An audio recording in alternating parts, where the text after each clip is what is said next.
Imagina que alguém desliga todas as luzes do planeta e deixa só uma: a luz do sol batendo no oceano. Agora imagina que essa luz só consegue iluminar uma casquinha bem fina da água, como se fosse a camada de cima de um bolo gigantesco. Todo o resto, a parte esmagadora desse bolo, é um escuro absoluto que a gente quase não conhece. Aqui é o de fato é um fato. E o que você vai ver agora? De fato faz você pensar. Hoje a gente vai descer em direção ao fundo do oceano, não como um mapa técnico de profundidades, mas como uma viagem por alguns marcos que mostram o quanto a gente ainda é pequeno diante desse abismo azul. Então, já se inscreve no canal, deixa o like para fortalecer, e no final, me conta. Até que ponto dessa descida você encararia entrar num submarino? Vamos começar pelo andar de cima. Os primeiros 30, 40 metros são o playground dos humanos. É onde rola o mergulho recreativo, onde a luz ainda entra com força, onde a maioria dos peixes coloridos aparece nas fotos de viagem. Aqui, com cilindro, máscara e um pouquinho de coragem, qualquer pessoa treinada consegue dar uma olhada nesse universo paralelo. Mas basta descer mais um pouco para perceber que o mar não é tão amigável assim.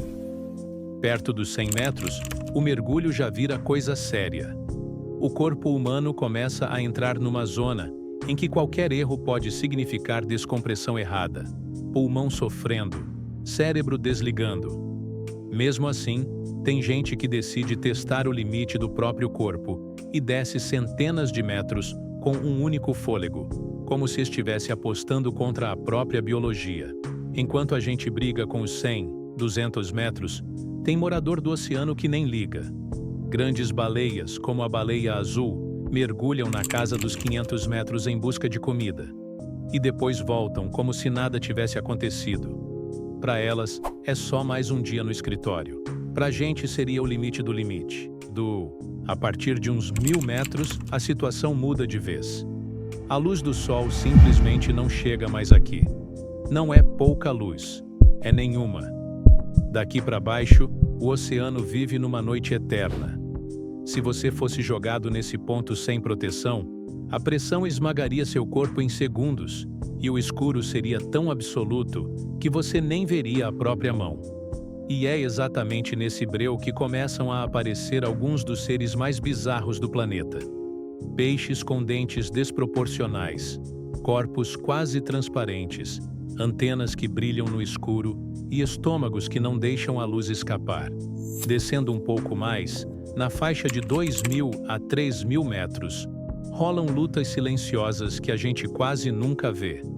Baleias caçadoras mergulham até essas profundidades para enfrentar lulas gigantes e colossais.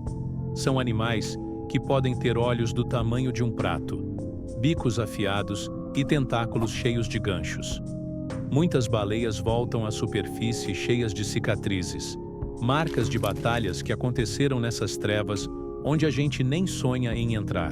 Em torno dos 4.000 metros de profundidade, a gente chega a um marco importante.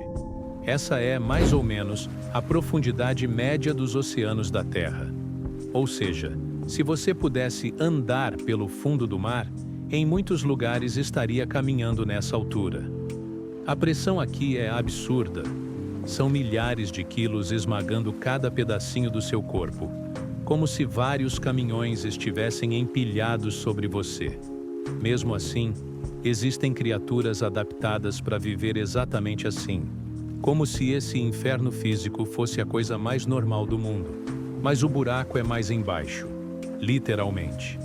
A partir dos 6.000 metros, a gente entra numa região com um nome bem apropriado: Zona Hadal, uma referência ao mundo dos mortos na mitologia grega. Essa parte do oceano fica em fossas profundas, verdadeiras cicatrizes na crosta terrestre. A pressão aqui pode ser mais de 1000 vezes maior do que a da superfície. Em termos simples, é como se você tentasse equilibrar o peso de dezenas de aviões gigantes em cima de uma única pessoa. Mesmo assim, por incrível que pareça, a vida insiste. Pesquisadores já encontraram pequenos crustáceos, peixes estranhos, e outras formas de vida que aguentam esse ambiente, que destruiria qualquer equipamento não preparado em poucos minutos. Eles não apenas sobrevivem, eles se alimentam, se reproduzem e continuam a cadeia da vida num lugar que a gente só vê por alguns minutos, em expedições caríssimas. Agora vamos descer quase até o limite do que o ser humano já conseguiu alcançar. Se você pegar o Monte Everest, a montanha mais alta do mundo, com quase 9.000 metros de altura, e virar de cabeça para baixo, enfiando ela inteira dentro do oceano, o topo dela ainda ficaria alguns quilômetros acima do fundo das fossas mais profundas. Isso dá uma ideia do tamanho do buraco que a gente está falando. Em torno de 11.000 metros de profundidade, no Oceano Pacífico, existe um lugar chamado Challenger Deep, o ponto mais profundo do oceano que a gente conhece com precisão até hoje. Pouquíssimas missões humanas desceram até lá, usando submarinos especialmente construídos, com cascos reforçados e janelinhas minúsculas. Em uma dessas descidas históricas, lá nos anos 1960, 2 exploradores passaram horas descendo no escuro total.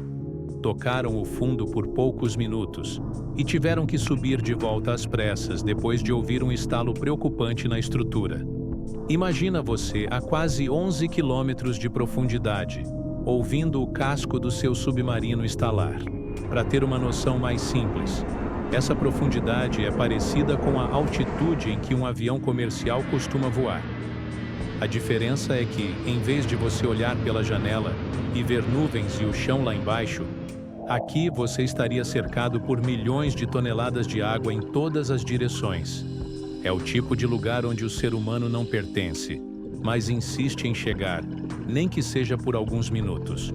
E a parte mais curiosa é que mesmo depois de tudo isso, a gente ainda está no escuro, no sentido figurado. Estimativas apontam que apenas cerca de 5% do fundo do oceano foi mapeado com detalhe. Isso significa que 95% do piso oceânico ainda é praticamente desconhecido. A gente descobre novas fossas, novas montanhas submersas e novas formas de vida, com uma frequência que deixa claro: o mar ainda guarda muito mais segredos do que respostas.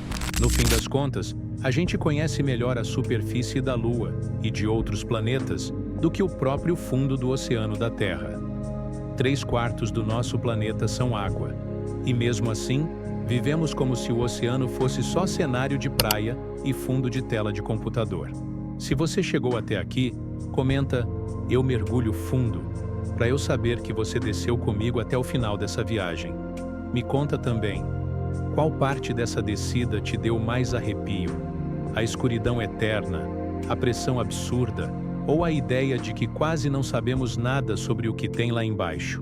E não esquece, se ainda não se inscreveu, se inscreve agora no canal De Fato é um Fato.